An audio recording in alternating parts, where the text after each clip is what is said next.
9, 8, 7, 6, 5, 4, 3, 2, 1. Begin.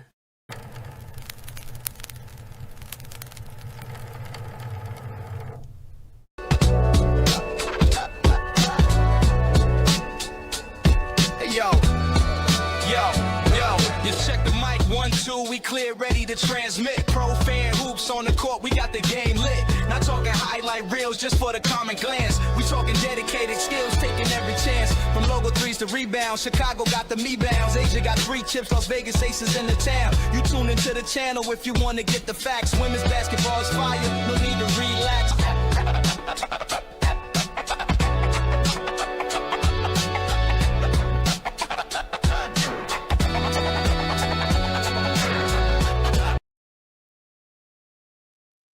What's going on, y'all?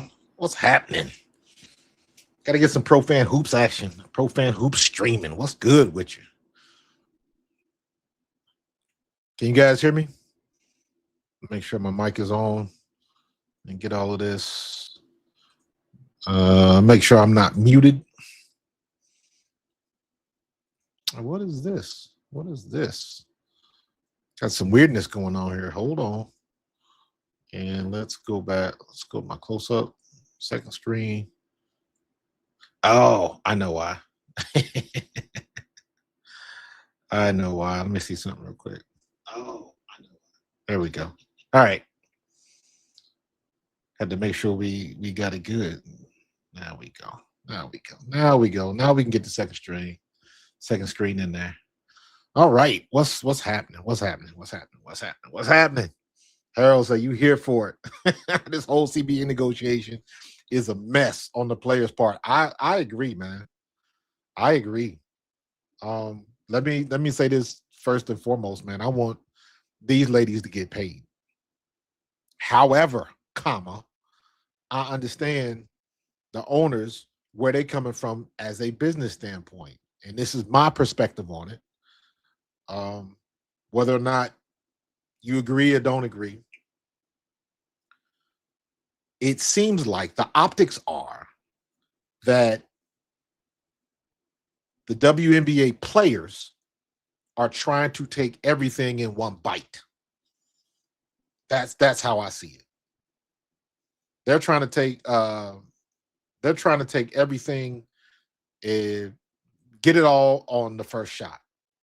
And that usually doesn't happen. So you cannot erase the 3 decades of non-profitability. I don't care who came in the league. And I know everybody wants to use Caitlin Clark coming in, and it's like the only thing they're concentrating on is the past 3 years. And I say 3 because Caitlin Clark has only been in the league for 2, but I will acknowledge that the year before, with everything that Las Vegas had done, there was an uptick. It wasn't an explosion, but they were heading in the right direction. And when Caitlin Clark happened, that was just the match on the powder keg, and it just blew up. That was the person. For whatever reason, that girl from Iowa that was hitting all them logo threes, that lost 2 back-to-back national championship games, everybody gravitated to her. I don't understand it. Well, I do understand it, but everybody was mad because it was her. That's what it seems like to me. But in any case, that's another conversation. It seems like the players are trying to just forget about all of the years of non-profitability, all of the years of everybody helping them out, supplementing the league, all of that kind of stuff. They're just supposed to forget all of that and concentrate on the last 2 years. Like the last 2 years has been the status quo, and it hasn't. This year, yes, last year was the peak. 2024 was the peak. 2025 is the end of the peak because things happen. Caitlin Clark mania was still everywhere. Then she got hurt. Then ratings dipped. And then they slowly but surely came back up because then you had the spillover effect. The spillover is, and I've said this before, Caitlin Clark can't make all the damn commercials. She can't get all the daggone endorsements. So you're going to have spillover. And what did you see? And then you see Asia Wilson and Sue Bird and Agumike on a car commercial. Of course, Caitlin Clark is everything State Farm. But then you had all of this. Sabrina had commercials.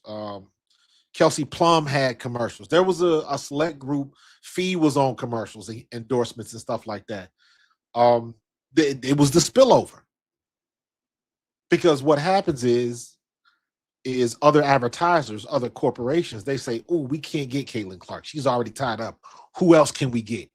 Who can we get that's almost like that? Not quite, because there's only one, but who can we get that's well known?" And so there's a spillover effect.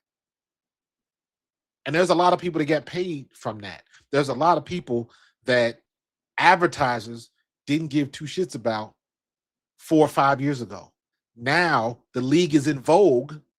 We got to get a WNBA player on our roster.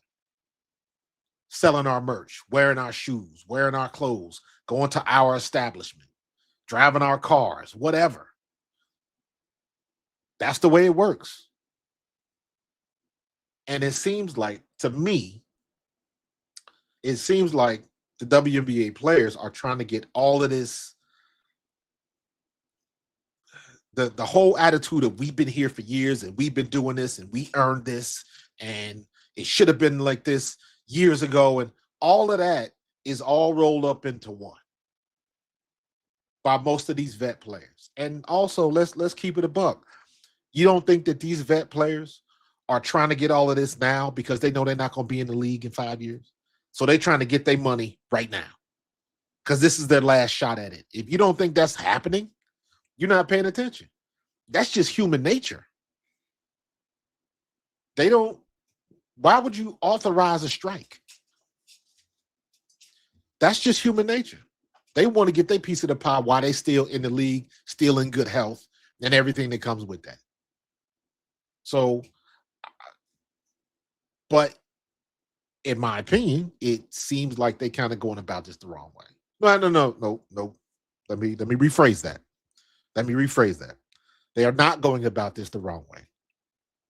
I think their tactics in negotiations are not going well because I think they're asking for too much right off the bat. And again, I think they're conveniently forgetting the past 28 years of not making a profit. So what do you do with that? What do you do with somebody that's trying to run your business and they done lost money for the past 28 years? And then the 1 year they finally make a profit, they asking you for the big raise. Not incremental, not, hey, I need a little bit more, and then let's see what we can do. And then next year, maybe I'll get a little bit more, because that's the way the NBA owners are looking at it. We'll get into this, the WNBA's response to the press release yesterday. But I'm looking at this like, it just seems to me like the players are going about this the wrong way. They asking for too much. Why can't you take what the owners are offering and then say, instead of signing a 4-year deal, let's sign a 3-year deal, and let's come back and revisit this in 3 seasons. So now we can see, did the revenue stay up? Did the viewership stay up? Did the attendance stay up? What's the consistency? Did Caitlin Clark get hurt again? Did all of the other stars? Did all of the other women coming into the W, did they bring that fandom with them like Caitlin Clark did?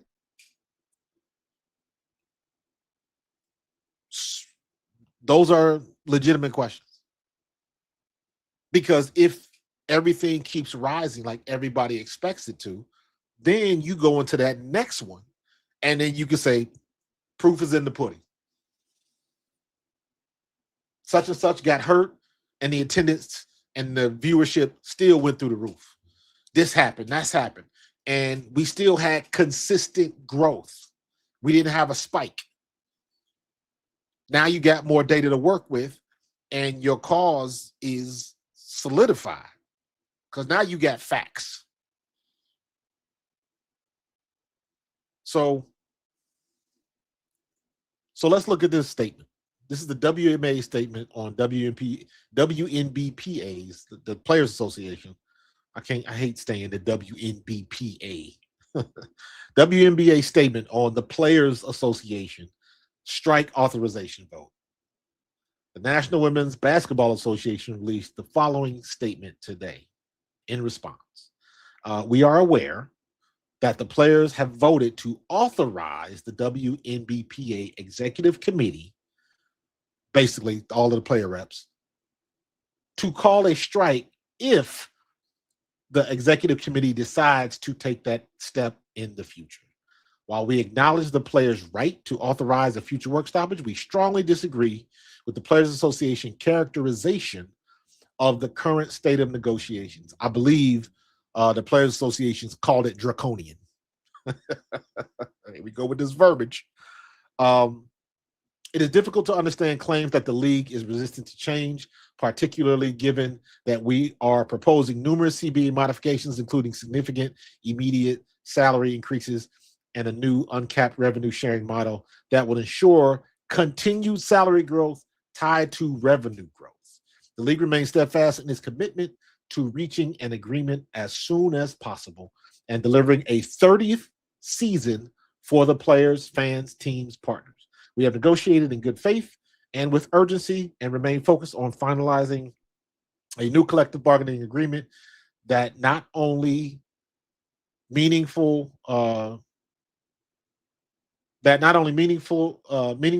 enhances player pay, benefits, experience, but also does so in a way that ensures the long-term growth of the game and the league's capacity to serve the next generation of WNBA players. Listen, the one thing the players have to understand that if they strike, nobody makes money. And the only thing you do is put yourself back in the hole, except even worse. Because now, when you go on strike, now you're losing the fan base. Now you're losing the fan base because look at, easy example, look at baseball. When baseball went on strike, look at what happened to them. There was a huge contingency of baseball fans that were like, screw this, screw y'all go on strike. The rich want to get richer, screw all of it. And they stopped watching. And when they finally got over the strike, I don't think people remember this. When they finally came out of the MLB strike, after all of that craziness, right? The viewership and the attendance was not good. And what brought baseball back? The home run race, the steroid-driven home run race. And I say it like that because if you think the Major League Baseball didn't know that there were steroids in baseball, you crazy. They knew exactly what they were dealing with. Yes, they wanted to get steroids out of the game, but they were not going to turn down all the money they were making from Mark McGwire and Sammy Sosa.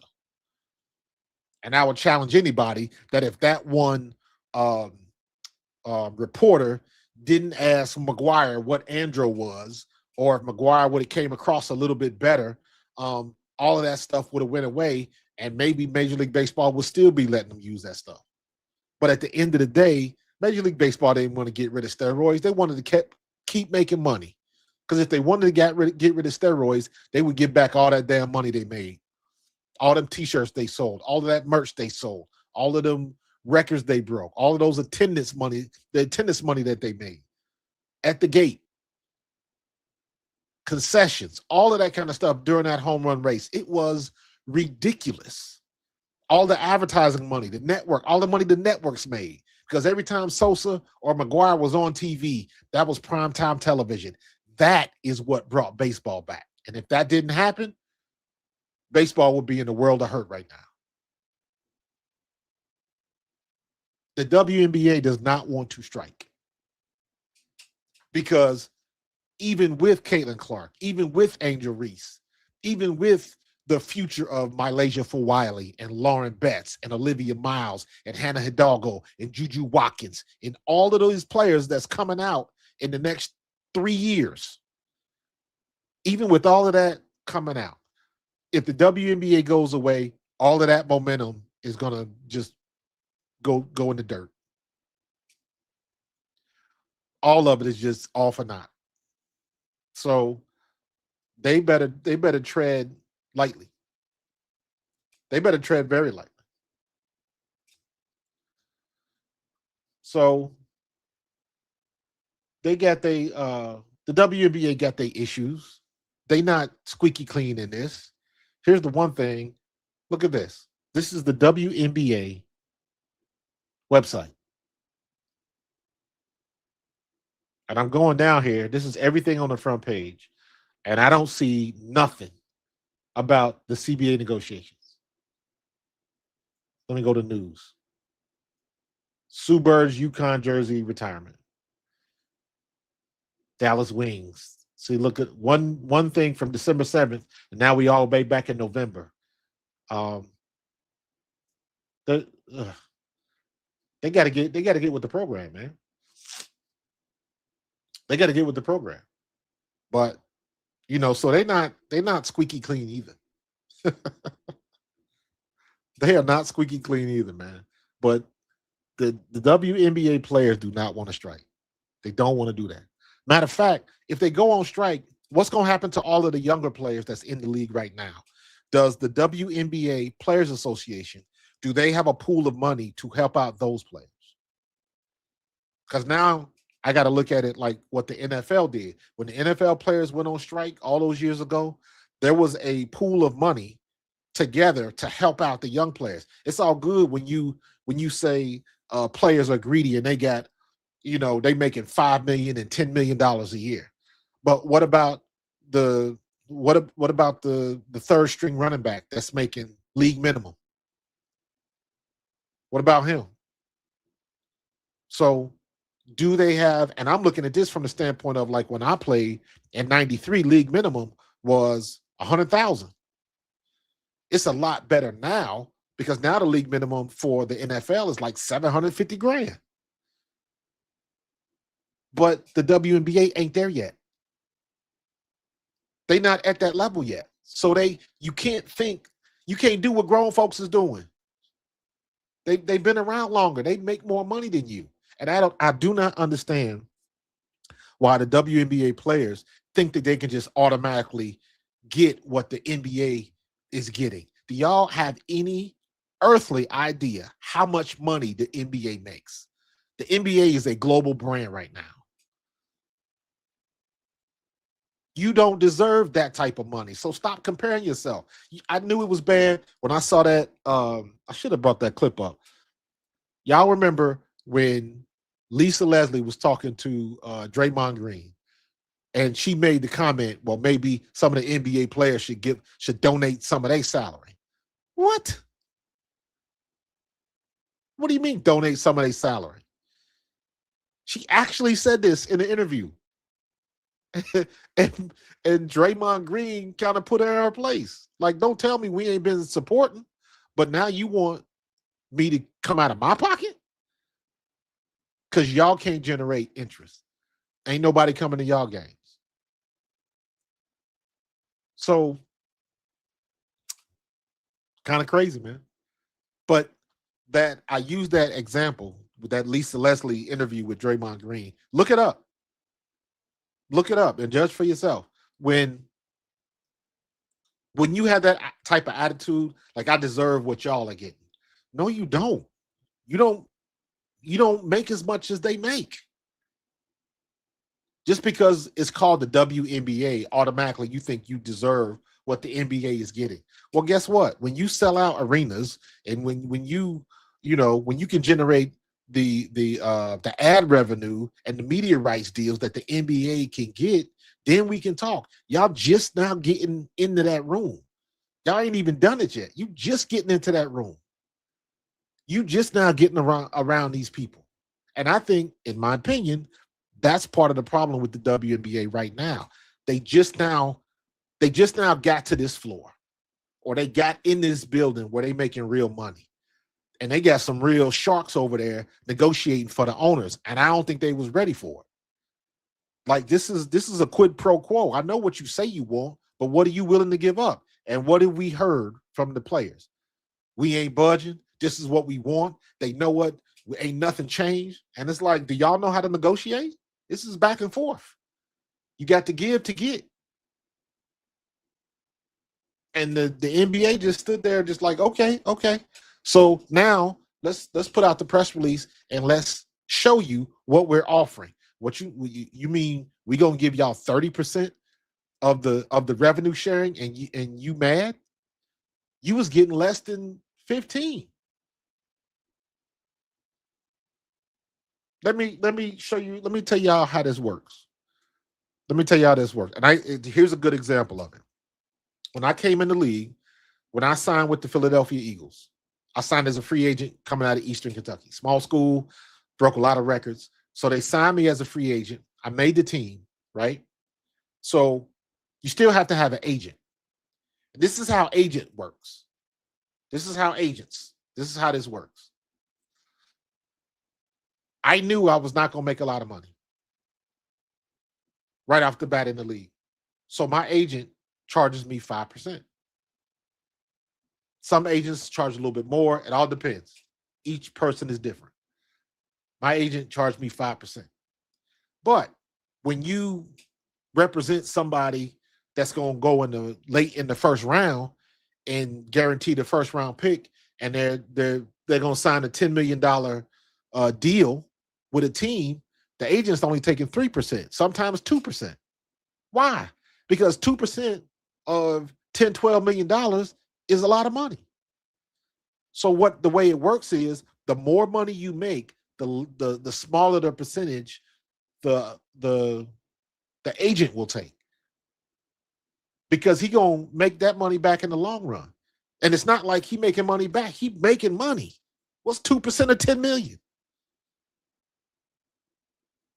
And that's how you got to look at it. If you only getting 25% of the revenue, y'all asking for 33. But what happens if you only got 25%? Or let's say you only got 20%, and the revenue steadily increases. The 20%, let's just make even numbers. The 20% of 500 million is not as much as the 20% for $1 billion. So your percentage stays the same, but because you make more money, y'all make more money. You put more money in your pocket. That's what the owners are looking at. We'll give you 30%, because the revenue going to keep going, and you getting 30% of a growing number. Well, now we want 33% right off the bat. No, you don't get that, especially when you ain't made money for 28 years. Stop it. They biting off too much. They're trying to take it all on one bite. What your mama tell you when you try to stuff all the food in your mouth at the same time? You gonna hurt yourself. You gonna choke yourself or something. You better slow down. That's what they're doing right now. That's exactly what they're doing. Eric say, are we pro player or pro owner? Players gave long enough. Owners got to give too. Too many other leagues out there for players to get better treatment and not deal with the foolishness. You can't say that, Erica. It's hard. You can't say that because, number one, owners want to make money too. And the only thing you can go off is the history. You think all of them people that were subsidizing the WNBA don't want their money back? What do you do with all of those people? Why are you asking for this revenue and this, that, and the third when you going to pay them people back? They subsidize your league. I know you hate Kathy Engelbert. You done let everybody in the world know you don't like Kathy Engelbert's leadership. All she did was keep the league afloat when COVID hit. That's all she did. Because if it wasn't for her, the league would have been folded years ago. So at least show a little bit of respect. She ain't done the best job, but she did do that.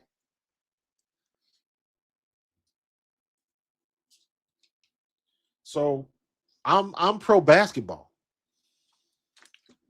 I'm pro players, but I also think right now what the players are asking for is unrealistic from from their vantage point. It's unrealistic from the vantage point because you got to look at this, and this is how I see it. Because if they don't play basketball, what happens to all the people that work at the concessions? What happens to all of the little dominoes that are affected by every time the WNBA players step on the court? What happens to the hot dog vendors? What happens to the people selling T-shirts? What happens to all of them? What happens to all of their jobs? They're in a pickle because they want to do it like the NBA is doing it. Well, you can't lengthen the season because if you start early, well, then now you cutting into the NCAA tournament. Can't do that. If you run it later, now you got too many games, but now they want to add games and not lengthen the season. So now you packing too many games and not enough time. Now you got people overworked, getting injured, all of that type of stuff. But can you complain about that if you get the money that you want to get? Can you complain about housing? Why does the WNBA got to pay for housing? If we gonna up your salary to make the base salary $500,000, understandable if most of the players are earning less than $200,000 and these rookies are making $78,000 a year. I'm not talking about Caitlin Clark. I'm not talking about Angel Reese. I'm not talking about all of these people with this crazy NIL money. Everybody doesn't make millions in NIL. Doesn't happen that way. You still got classes. Angel Reese, Caitlin Clark are in the top of their class. Every time Caitlin Clark steps on the court, she takes a pay cut. Every time Angel Reese steps on the court, she takes a pay cut. Every time Paige Becker steps on the court, she takes a pay cut. Because they got so much NIL stuff on the outside, technically, they don't need the WNBA. So you got to bring it back to basketball. And if you ain't playing basketball, and let's keep it a buck, wasn't Angel Reese the one that said, I got to start going to the meetings? Because they wasn't paying attention to none of this shit. You got to start coming to the meetings and paying attention. You think? That's not the shit you should be talking about on your podcast if you ain't even been to the meetings and you don't know what the hell they talking about. You just make you and the whole team look stupid. So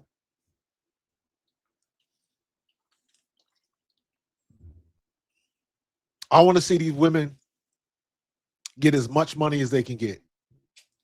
But you got to go about it the right way, or you ain't going to get nothing.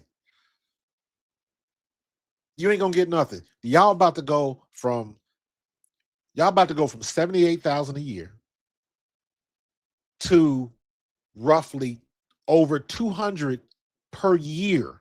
That's the difference. And that's one of the things that I didn't realize last year. Like, wait a minute, you got a $250,000 contract. That's a pretty good contract. Well, no. That's your rookie contract. That's a 4-year deal for $250,000. That's roughly $78,000 a year. That ain't no money, especially if you're talking about some of these people that live in New York and live in LA and some of these expensive ass cities. That ain't no money.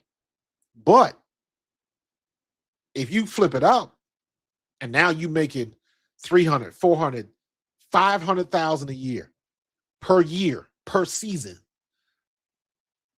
you can't get an apartment with $500,000 in the bank. Come on now. So stuff like that. No, the WNBA shouldn't pay for your housing. If now you making the type of money you want to make, you got to give that up. That's part of the negotiation that you need to give up. No, you're not going to get housing. Y'all want benefits and all benefits, post prenatal care,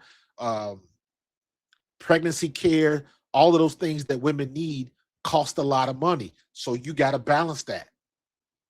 If the league is going to pay for all that health care, then maybe y'all not going to make as much money. But the health care, great example. Why you think Phillip Rivers came back? Why you think he came out of retirement?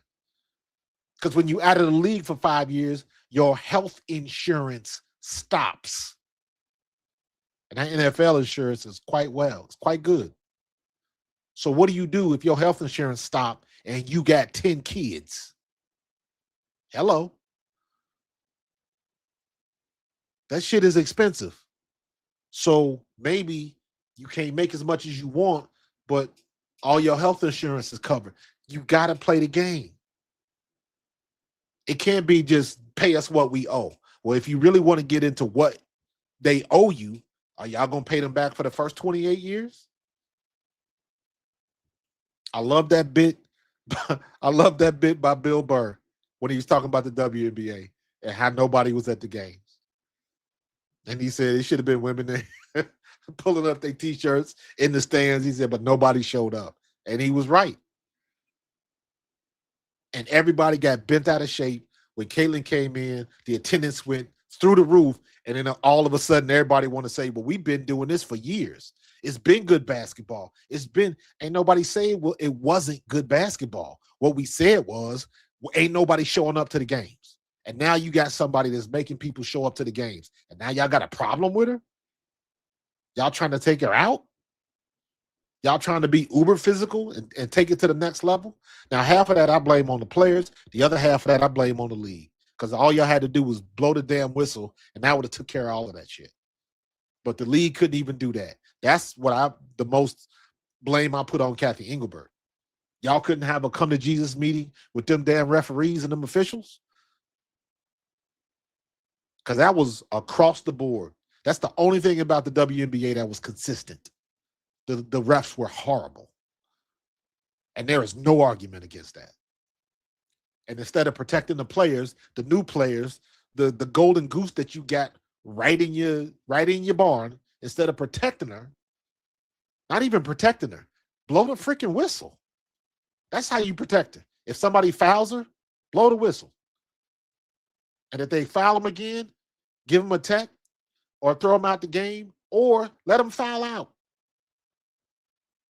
But you got folks coming over, pushing folks to the ground, scratching eyes, all of that type of stuff. And you want to hide that under the guise of this is just tough basketball. Yeah, I know it's tough basketball. But guess what? A foul is still a foul, right? In my opinion, that's what started all of this nonsense. That right there. The refs not blowing the whistle and everybody just letting them play. And it got to the point where it was obnoxious, it was obvious, and it was unfair. And it wasn't just Caitlin Clark was just the low-hanging fruit. This was across the league. The calls were horrible. And then that led to the conversation of they got it out for Caitlin Clark. They trying to hurt that girl. But you know what? When somebody punches you in the throat and the refs don't call nothing, and when Alyssa Thomas slammed Angel Reese on her neck, and you know they threw her out the game, but what happened after that? It was like they all cool and like you gotta set the precedent. You gotta set the tone. Because I know for a fact that these women have been playing hard for years, but at least they was blowing a damn whistle, and it made it look bad.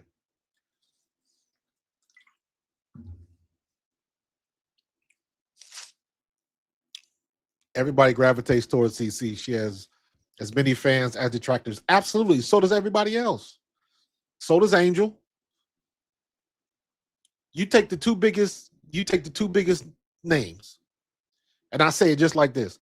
In my opinion, Caitlin Clark was the catalyst. She's the one that sparked it. She's the one that kicked in the door with attendance. Everybody was paying attention to her. It wasn't Angel. That's not to say that Angel didn't have a big following. It just wasn't that big. However, Angel had social media on lock. Angel Reese's social media presence was unmatched and still is. So why not bring both of them together? You got the basketball element, you got the social media and online presence in this social media era. Why wouldn't they put the two together. They had the All-Star game. They played on the same team. When Caitlin Clark made the pass to Angel Reese, the place erupted. They went nuts. And then for that split second, it's like, you know what?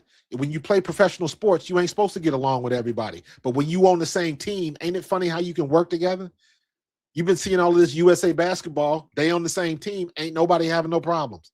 Because that's what sports are for. But dumbass WNBA, you had a moment right there that you could capitalize on it, put them two together, do some stupid commercial, put them in the same space. They couldn't even figure out how the hell to do that. And it just made the situation worse. It made the divide worse. Then you had all of this dumb shit that was going on. And now you can, if you want to blame it on some fans that, you know, but what does everybody do? When one thing happened, everybody goes ham on it. And here's the problem.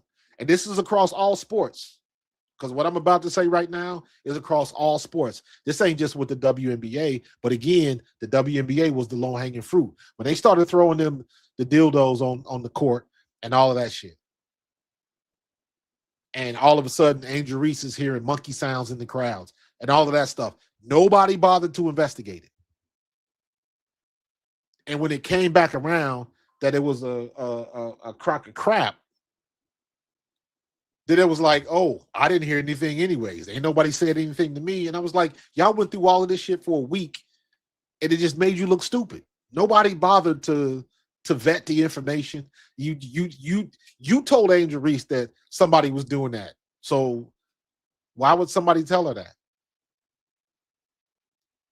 Somebody got to do some investigating, because I remember that where somebody told Angel Reese it was happening, but nobody told the head coach.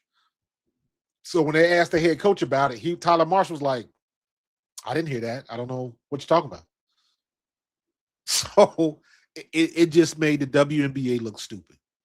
And it made the players look stupid because, once again, you got people on both sides of the battle lines. And it's like, see, I told you, that's them Caitlin Clark fans in Indiana. And it was like, no. And then somebody pulled up videotape, go on YouTube, and you hear that same whistle or that same sound for the last 10 games. And it was like, well, no, this fan has been coming to games for years. Now you want to throw them under the bus because somebody got to be the villain now. Because everybody's letting the narratives lead the way, and nobody doing homework. Nobody's doing homework to find out if they talking smack, if it's true, anything like that. So it's not like I like Angel Reese. Why can't I like Caitlin Clark and Angel Reese at the same time? Because now, if you talk about one, you can't talk about the other. I'm like, y'all ain't gonna tell me who the hell I can root for, talk about. No. I like Caitlin Clark, and I criticize her game. Sometimes she don't move her feet on defense. Sometimes she got a bad attitude. I can say the exact same thing about Angel Reese. When Angel Reese is on, she's on. Y'all joked about her knee bounds and all that kind of stuff and her percentage under the basket. And me, as somebody that played professional sports, I'm old school. So my attitude is like, I don't give a damn how you get it done. You got it done. If you get 3 rebounds because you getting your own misses and ain't nobody on the other team boxing you out so they can pull down that rebound, and they letting her get more and more rebounds or whatever you want to call them, if the other team is letting that shit happen, shame on them. Get your ass down there on the block, box her out, and pull down the rebounds. If she getting 3 and 4 rebounds off her own misses and ain't nobody coming in to contest that, why is that her fault? That's how I see it. You can joke about it, but guess what? She kept doing it, and then she did it again. Well, maybe you do it twice in a row, maybe it ain't luck. Then you do it 3 times in a row, maybe it ain't luck. Then all of a sudden, she ringing off these double-doubles, and I'm like, everybody said that the double-double was no big deal in the WNBA. Then what happened I remember hearing this last year. I can't even remember who it was, but it was like a 6 or 7 year veteran had their first career double-double.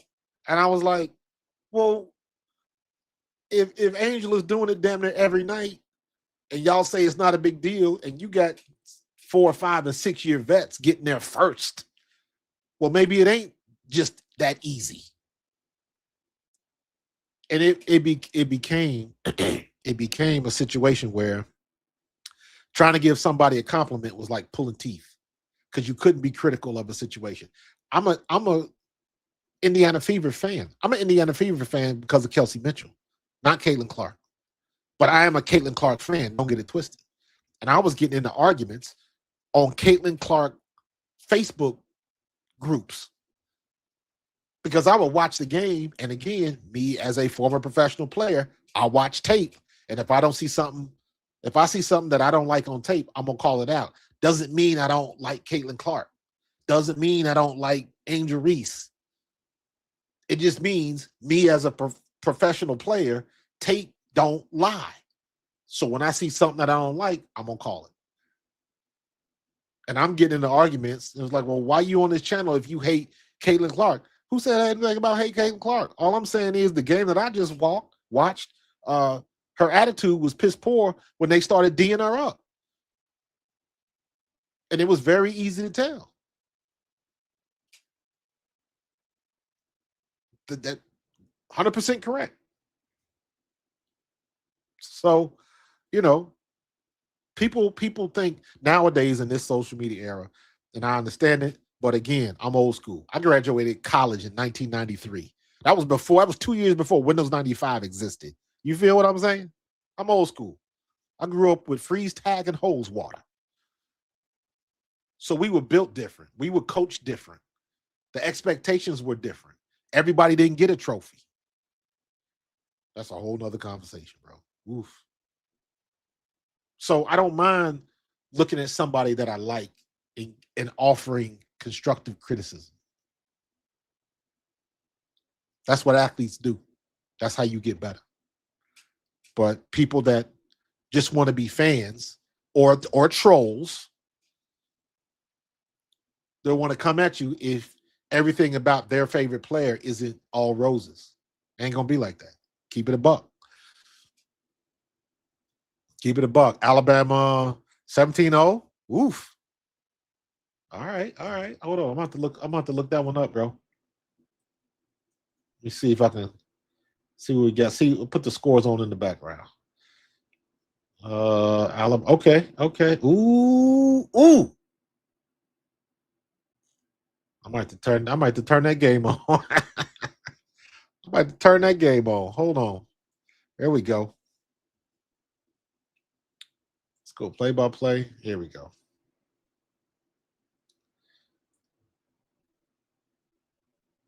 There we go. Gamecast. 4 for 2. They getting with it.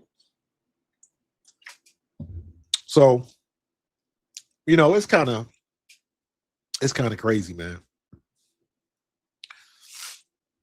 CC does dirt and hides behind Boston Sophie and her fan base.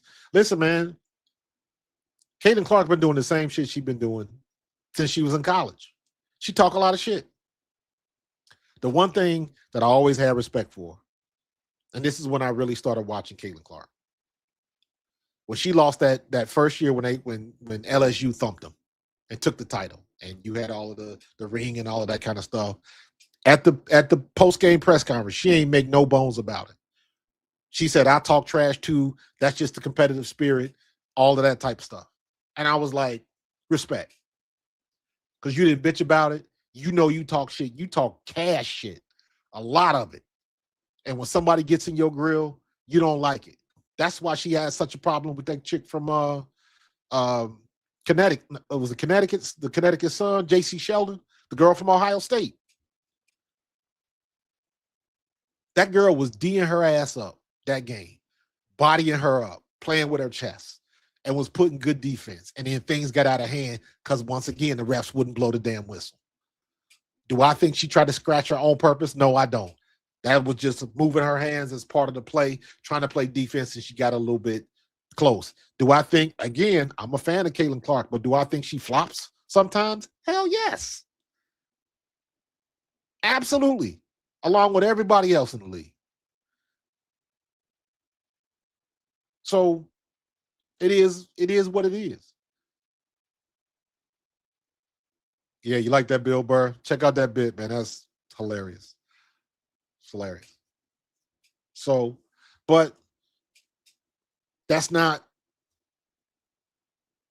for you to determine, because like I say this all the time. Um, Asia Wilson is the best player in the WNBA. Full stop. Point period in the paragraph. But she is not the most popular. Those are two different things.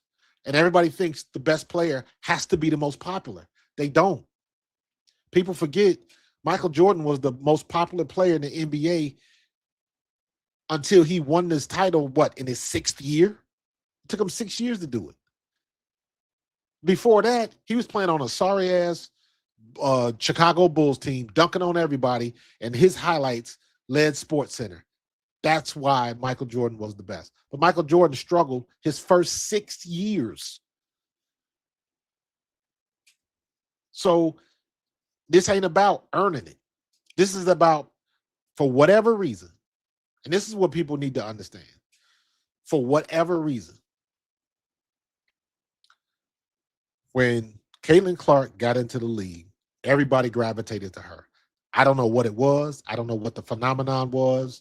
I remember watching Iowa that first year, when that year they lost to LSU.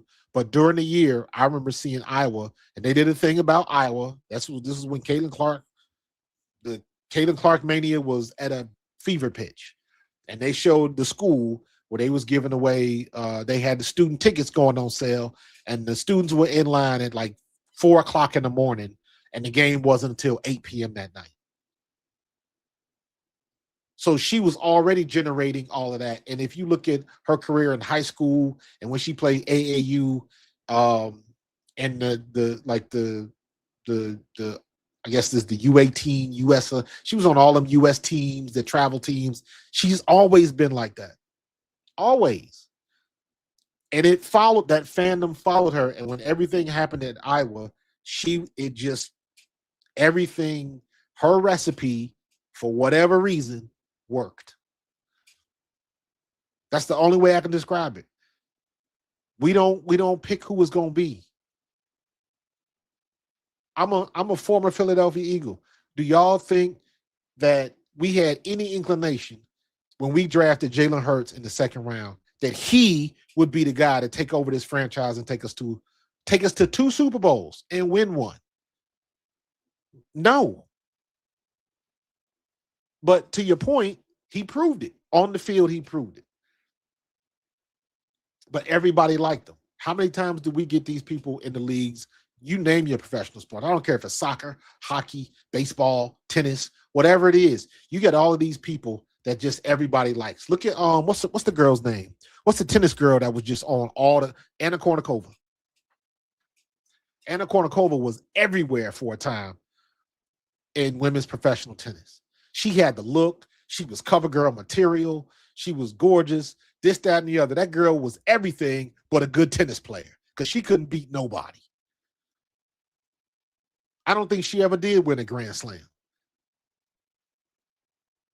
because she was getting her asses whooped all over the court. But you know what? You saw her on every magazine cover, on the beach, in the bikinis, all of that type of stuff. She milked it for what it was worth. She got her money out the deal. She just couldn't win tennis tournaments because she wasn't that good. She was good looking, but not a good tennis player. But you can't determine who you want to root for. You can determine who you want to root for, but the masses. I heard L. Duncan say something one time where in my opinion, this is when the schism from Caitlin Clark really started happening. Was when, and L. Duncan said this, and I was like, that's the perfect example. She said, we work at ESPN. We have a crew, and the only thing they do is figure out what we should talk about, and the audience responds to what we talk about. So we can look at it in a vacuum, and they tell us what the audience wants to hear. And the audience wants to hear about Caitlin Clark. They don't want to hear about nobody else. And I was like, there you go. And all of them players and all of that pettiness that was going on in the league, it was all ego. I want to be the prettiest girl in the room. That's what it seemed like. It all came down to, it seemed like it was some high school shit. Even as much as I like Angel Reese, when you gotta say, oh, I'm pretty too. It was me too. I was like, we know it's me. We know it was you too. But when you gotta say it, it just you lose the luster. You lose it. That's like, you pretty, you good looking, you can do the job, but unless somebody tells you, you don't believe it. That's how that came across to me. You didn't even have to say that.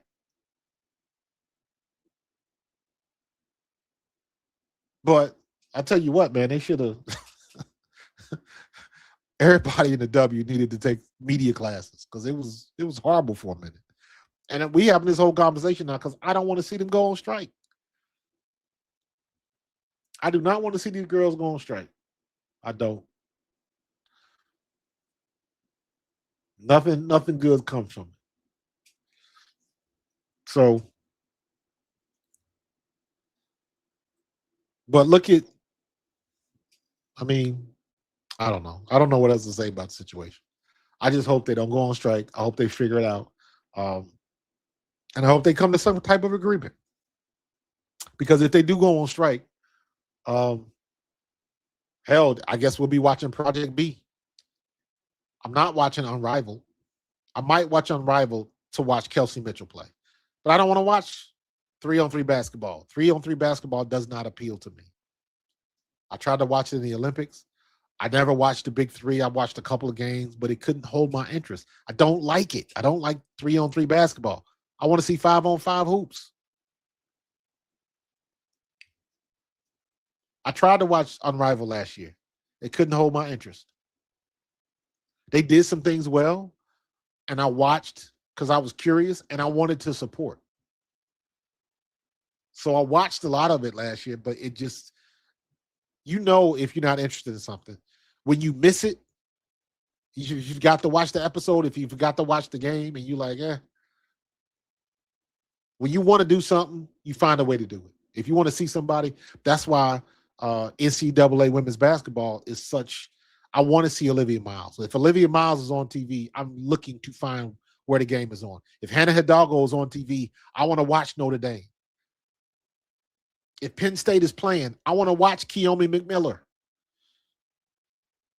I want to wait till Juju Watkins can come back. I want to see UCLA so I can see Lauren Betts. I want to watch USC again because I want to see Jazzy Davidson. Is she really going to be that good? So you find a reason to watch and you find a way to watch.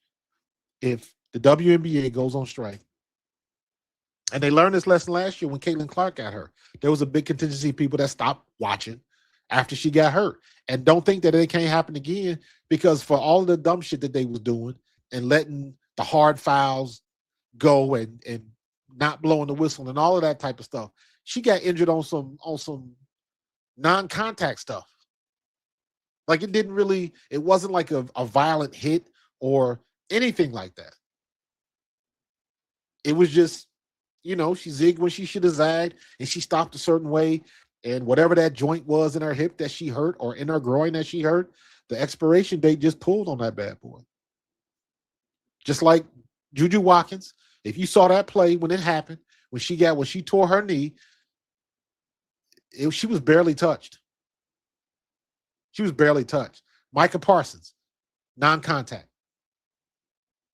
Non-contact. Devontae Adams running down the field. Sniper took out that hamstring. But the ones that happen and nobody touches you, those are the ones you got to be scared of. So I need these women to come back and get it together. And by the way, Erica, I'm kind of going back looking at the what you said about what does 500K look like after taxes. That is a great question. And just to add to that, what does 500K look like after taxes living in New York, living in LA? You can still do what you got to do, though. You can still do what you got to do. But if you're making 500 grand, I don't care where you live. That's enough for you to get you an apartment, furnish it, and do what you got to do. Rent everything in the apartment and go. And mind you, is that a rule? If now we're talking about housing, so we all on the same page. If the WNBA, if in the CBA they lose the housing, can't the team still opt to do that? That just means if it's not in the CBA deal, that just means the team is not mandated to do it, but the team can still do it.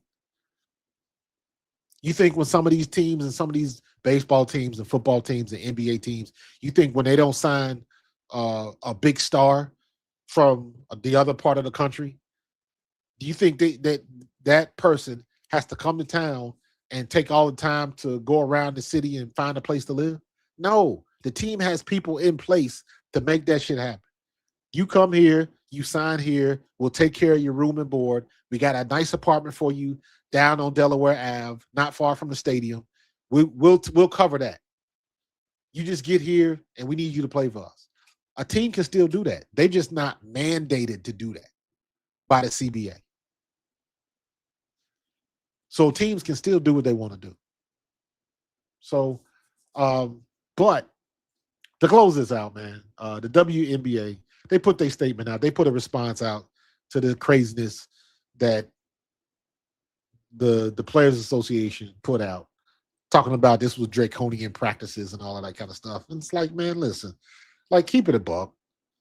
We know y'all deserve the money. You're going to get a raise if you play your cards right. But stop acting like y'all was making all of this money decades ago. You weren't. You weren't. The WNBA as a league was struggling to keep his head above water. And the NBA was giving you a handout for the past damn near 30 years. And now you want to just act like none of that happened. So from that standpoint, in my opinion, the Players Association is kind of going about this a little wrong. You can't ignore the history. You ain't got to stay in it, but you got to, like I said, it's some people that's been carrying you for the past 30 years, and they want their money back. So, but I'm going to get up out of here, man. There's going to be a lot more coming from Pro Fan Hoops. A lot more content coming up because shit just keeps happening. So, there's going to be a lot of that, man. So, appreciate y'all joining in. We got people from Twitter, people from Facebook. Everybody on Twitter right now, I appreciate you. And we're going to keep this thing going. There's going to be a lot more conversations coming. So, I'm working on a project right now that's about Project B. So, I'm looking to have that done pretty soon. So, a lot of news coming out. And we're going to keep with it. So, appreciate everybody that was in the chat. Appreciate all the comments, Harold, Erica, or Eric. Is it Erica L. Ford or is it Eric Alford? I want to get that right. I don't want to be calling you out the wrong name and all that kind of stuff. But anyways, Terrell 649, they're trying to do what women's soccer got. Yeah, but they think they're better than women's soccer. That's a good point, though. But they think they're better than women's soccer. So,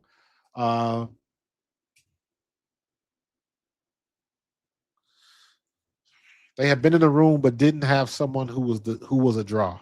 Now that they have someone who's a draw, no, the NBA will give them a piece of the TV deals. You're right. It's coming, but this is all new. This is all new. So, and they got to act like it's new. They can't act like, well, we've been doing this for years. We've been playing. It's like just because they've been playing hard, that means that, doesn't automatically mean that everybody's the arenas are going to be filled. I'm sorry, that it don't work that way. Then y'all get the golden ticket. Y'all treated them like shit. I don't understand that. So, but anyways, they gonna get what they get. We'll see. We shall see. Eric, thank you, Eric. Appreciate that, bro. So, yeah, man. This saga's gonna continue. Please don't go on strike, WNBA. Please don't go on strike. Swallow your pride. Take the deal. You should have took the money, Toombs. Should have took the money. So I want to see Caitlin Clark. I want to see Kelsey Mitchell. I want to see Paige Beckers. I want to see all these women play again next year. And if they have a work stoppage, if they go on strike, and it's a real strike, and they lose, they only play 44 games. So how many games is 44 games? So if they go on strike and they get past 10 games on the schedule, that's a quarter of the season. And then they get up to close to 20 games. Now you're talking about half the season. What's the threshold to where they cancel the whole season? Because they can't move it back. They can't move it back. Are they even going to have a draft this year? And they just got expansion teams and all of that kind of stuff. That's why I believe they're not going to do this. They just got Portland. They just got Toronto. So they're doing all of this moving and shaking. And all of a sudden, the players, we ain't going to play until you give us what we want. Pay us what you owe. Well, what does the owners owe the players when y'all have been unprofitable for the past 28 years? How much does the owner owe the players? So we'll see what's going to happen. But I'm going to get up out of here. I appreciate everybody in the chat. We're going to start doing this more often, especially with basketball. And we are in the final 4 games of football season. I'm kind of separate things. That's why I started this Hoops channel, because I was crossing the streams. I'm talking about WNBA stuff on a football channel. So I was like, let me start another channel and get it going. So trying to get this channel over 1,000. I'm little under almost, I'm at 394 right now. So please make sure you subscribe, hit that notification bell. The same way you do for Pro Fan Talk, do it for Pro Fan Hoops, because I'm going to become with the fire every chance I get, man. And eventually, Eric, Harold, everybody that was in the chat, Taro, I'm gonna get to the point where I'm gonna start opening up the mic. I'm gonna start dropping the link, and if you want to come on the show, give your opinion, you can do that. You don't have to be on camera. You can just be on the microphone and say what you got to say. But it will be basically like an open mic night. So that's coming. That's coming. So, but appreciate that, man. Appreciate everybody. Good conversation, man. No, we didn't have a lot of people, but still good conversation. Good conversation. All right, I'm gonna get up out of here. Hopefully my Eagles will take care of business tomorrow. And maybe next week we'll have some more news to see what's going on with the WNBA. So holla at y'all later, man. Appreciate you. See you in the next one.